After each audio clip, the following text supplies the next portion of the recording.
para you can advise him.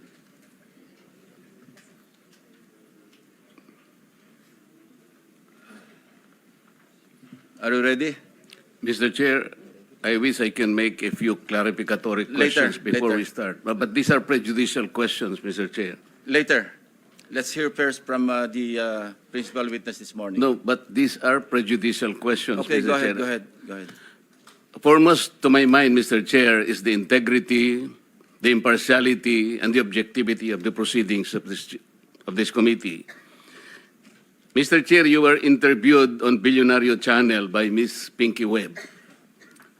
Basahin ko po, sabi niya, Senator Ping, para sa inyo, sino ba ang sabihin natin worth it or dapat na ikonsidera na state witness na ipasok man lang dito sa Witness Protection Program? And you responded, at this point between Diskaya and Bryce Hernandez, Mr. Chair, question is,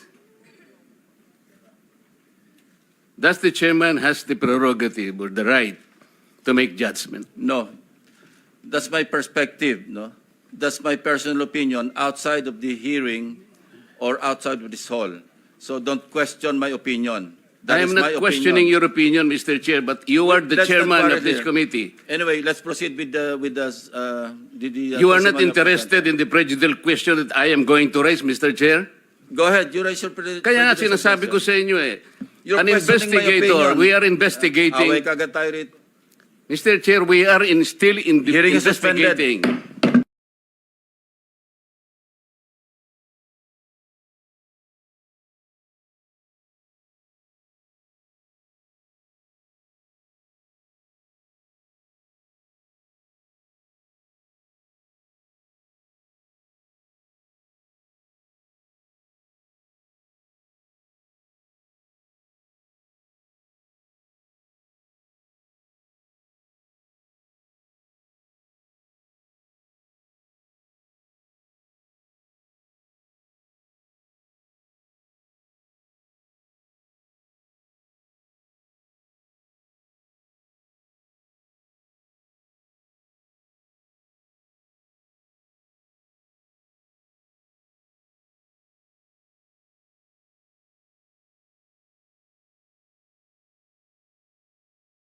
Session is resumed.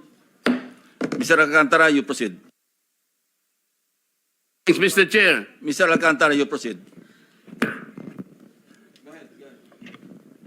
Sir, if I will register my continuing objection, Mr. Chair. I will question the objectivity of these proceedings if you will not allow me raise these points. Maybe in the plenary this afternoon I will raise it.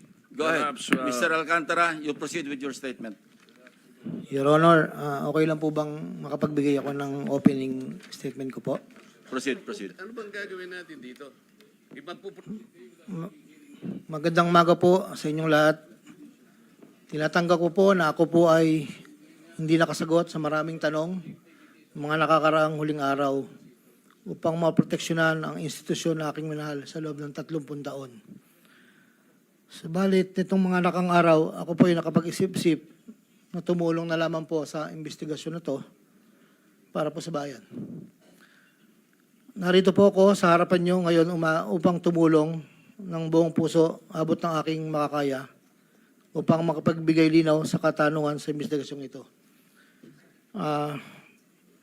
Naintindihan ko po na hindi lang mainit ang isyong aking kinakaharap sa kasalukuyan. Mararamin po ang galit sa aming mga kasama sa DPWH dahil sa mga nabanggit na mga sinasabing katiwala sa aming ahensya. Hindi ko na po titingnan to. Ito po ay galing sa puso ko. Nangangamba po kasi ako sa seguridad ng pamilya ko. Ito pong aking salaysay ay marami pong mga tao na mababanggit at ako po ay humingi ng tawad sa mga tao na to, pero kailangan ko pong sabihin yung katotohanan.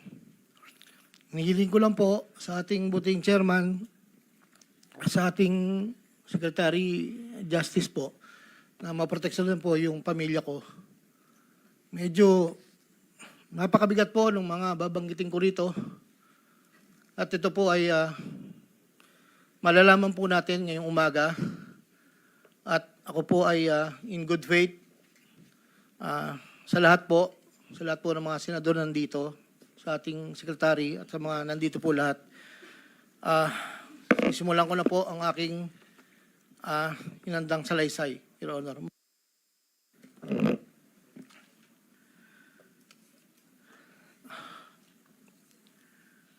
Sa akin pong boss, na nabanggit po nung nakarang hearing ng aming kasama, Undersecretary Roberto Bernardo po. Una ko pong nakilala si Yusek Bernardo taong 1997. Kami po ay magkasama sa Los Baños po. Hanggang dumating po ang panahon na ako po ay na-appoint na District Engineer sa Bulacan. Sa taong 2022, nagsimula pong magbaba ng pondo sa akin si Yusek Bernardo. Nandito po ang detalye kung ilan po at magkano. Ito po, ang unang taon po, 2022 ay 350 million po. Ang kasunduan po ay 25% po para sa proponent. At ako po, o yung driver ko po minsan ang nagdi-deliver po sa kanya. Noong 2023 po, meron na rin po mga bumaba. Dito po, naka-specify po lahat kung ang titulo, ang title po ng project, amount, at kabuang ibinaba po ng aking boss. Ang iba pong sistema, sa simula po ay nagpapabigay po ng pauna lang pong 10% pag po lumabas na po sa pag-NEP po. Tapos po, ang kabuuan po ay paglabas po ng GAA.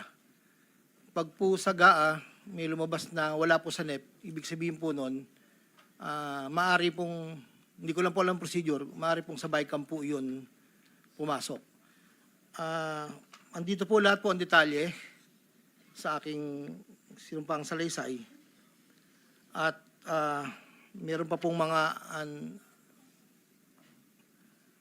UA po, ang program allocations po yata yon na naibabarag po sa akin noong 2024. At hindi naman po lahat yon ay sari-sari pong project po yata yon. 2.85 billion po.